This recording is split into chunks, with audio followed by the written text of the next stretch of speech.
Hello traders, and welcome back to our Q's analysis class on Tuesday, February 12th of 2013. Carolina Lezon here, graduate student of the Grok Trade Mentoring Program. Let's take a look at the activity on Wall Street here today. So the S&P finished the day up 0.16%. The Nasdaq was lagging today and finished the day in negative territory, down 0.17%. The Dow up 0.34%. The Russell's up 0.49%. The banks up 0.76%, leading the party to the upside. And then, as you can see, the VIX down 2.32%. Also, Apple down 2.51%. Big number here today. And the Q's down 0.41% following the Nasdaq. So that is what's happened here today. And now let's take a look at the Q's chart. And let's see what's happening here at this moment. Wow! Another lower high and our first lower low on the Q's daily chart, which indicates that we could be starting a down leg.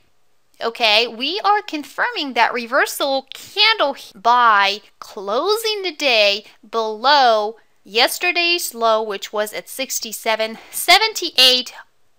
With the MACD confirmation pointing lower and also on a higher volume, which means that the volume bar is higher than the previous one. Okay, so what can happen here is that we could be pointing lower, at least to those moving averages up here, the 8 moving average, and also the one slightly below it in pink.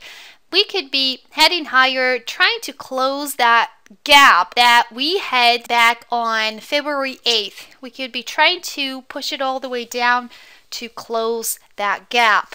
So watch those areas right here really closely. Those 2 moving averages, if we do ever break through them and close below them, we could head lower to that 67.20 mark. So those are important areas of support for you to watch. All right, and also pay close attention to today's low, which was at 67.66, because if we do make another lower low, that would be an even stronger indication of us going lower.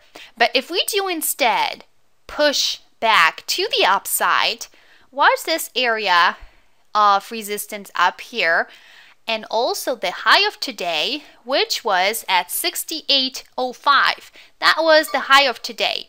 And the high of yesterday was at 68.06. So we missed it by a penny, but we are still making a lower high.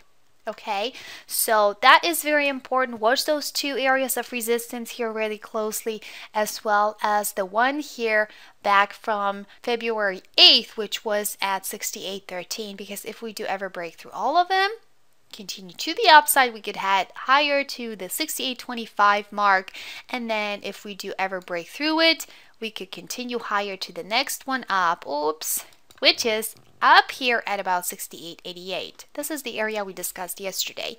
So this is what you have to pay attention to the rest of this week, and also make sure you keep your eye on the MACD to make sure it's confirming everything we see happening on the chart, and the volume. Those 3 things have to line up. You should already know this. But anyways, thank you very much for watching. Hope you enjoyed the class and safe trading, and I will see you back again in class tomorrow.